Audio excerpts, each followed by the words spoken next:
Hey Adventurers, so today is going to be another video regarding the Rings of Power, and this specifically I am currently titling The Best Thing in Rings of Power. And this is kind of just this idea I've been formulating. I've had a fairly negative response to Rings of Power. I didn't particularly love what was happening. I didn't particularly think that it was a very good show or that it did a very good job of adapting Tolkien. So all those things together have kind of been made it so that pretty much everything that I say and have talked about regarding the Rings of Power so far has been fairly negative. And so I don't want to do that. I do think that there are some good, or at least some decent things in the show. And so I want to bring those out as best I can. And because of that, I wanted to look at what I feel like is the best thing in the show, or at least in that first season. I mean, there's lots of things that I liked. I liked a lot of the costuming, not all of it, but I liked a lot of it. I liked the relationship between Durin and Elrond, and I liked the dwarven kingdom of Moria, or Khazad-dûm. There's definitely some things in the show that I like, but there's also so much that I didn't love.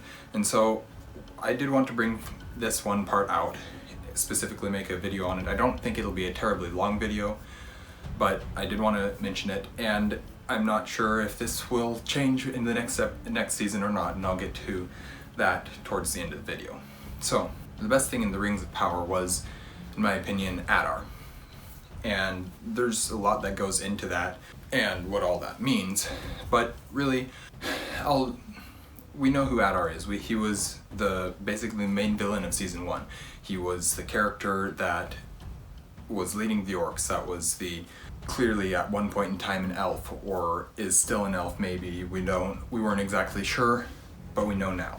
And I will just go over my thoughts a little bit about what I think about this character and stuff like that. So, he remembers being an elf, while truly and fully being Uruk, or orc. He remembers how he thought as an elf. So this idea of him as a corrupted being, as no longer a true elf, he still remembers what it was like to be an elf, what it was like to think the way that the elves think, to live the way that the elves live. He remembers all of this, and it's still very much a part of who he is, even though that's no longer who he is. So he values things. He values the warmth of the sun, the earth, life. He remembers how the elves valued all life, all races. So the logical next step for him is to value the lives of the orcs. And the problem with that is he takes it too far. He doesn't understand that as corruptions, they are not creatures of Eru, or God, but as a father and as one who remembers the mindset of the elves, he values the lives of his children. And so that juxtaposition between I'm an elf, or I was an elf, I remember how elves think. We value life, we value all life, especially the creations of Eru, the children of Eru. That's very important to us. And as a father, I can't not value the lives of my children, or the orcs. And that whole mindset of him, where he truly values his orcs and his children, that feels very Tolkien to me. It feels very correct for the character, correct for the show, correct for the world. And so that's something that I really felt was done very well. And the portrayal of, I believe his name was Joseph Mawle, or Mawle or something, M-A-W-L-E, I don't know how to pronounce it, Mawle maybe, I don't know. But anyways, his performance was very, very strong, one of the strongest performances of the show by far. And just his performance as a father, as one who truly cares for his children, is very interesting. I did mention that he takes it too far.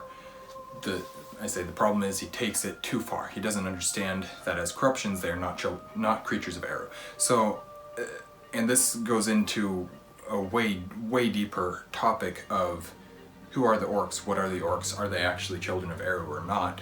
And basically that is, did Eru create them? No, then they're not specifically children of Eru. It's the same thing with the Ents, it's the same thing with the Great Eagles, it's the same thing with the dwarves. While they are all sentient beings and have some form of blessing or life given to them from Eru, they are not specifically created by Eru, whereas the elves and the men were. And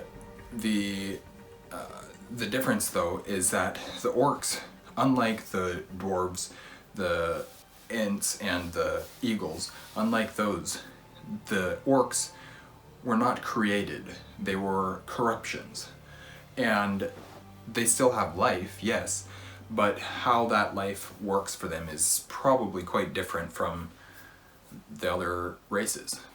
So I'll continue on with my outline here real quick. He's sad that he has to give up sunlight and starlight and nature as he knows it, but he is happy to do so if it means that he can provide for his children. And that's, again, the mindset of a father for wanting to provide for his children, wanting to do what's best for his children.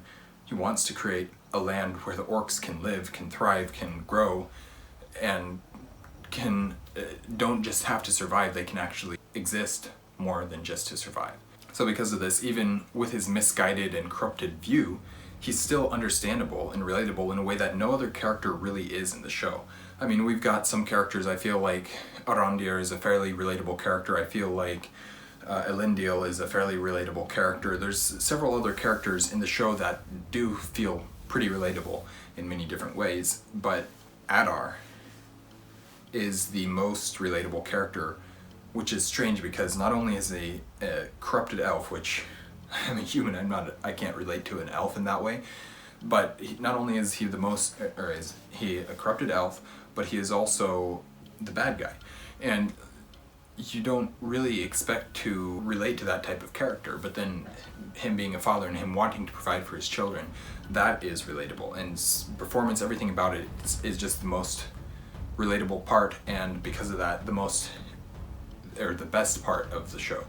I don't know how this will change or if it will change at all, because Adar has been recast.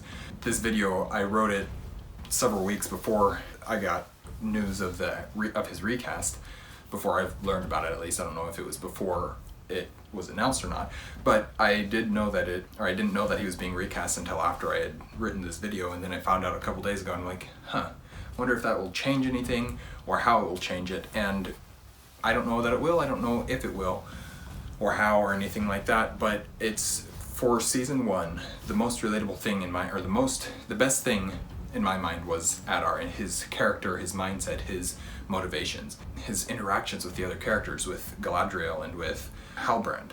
His interactions with those two characters is very strong.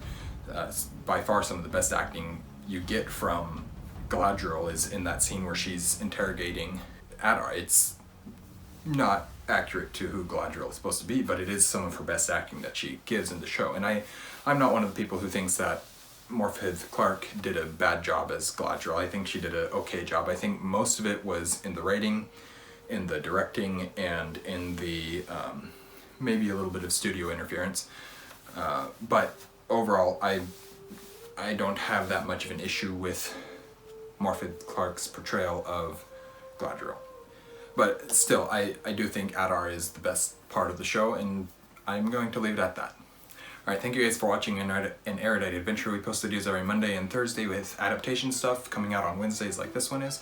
We will see you guys again soon. Thanks for watching. Stay warm.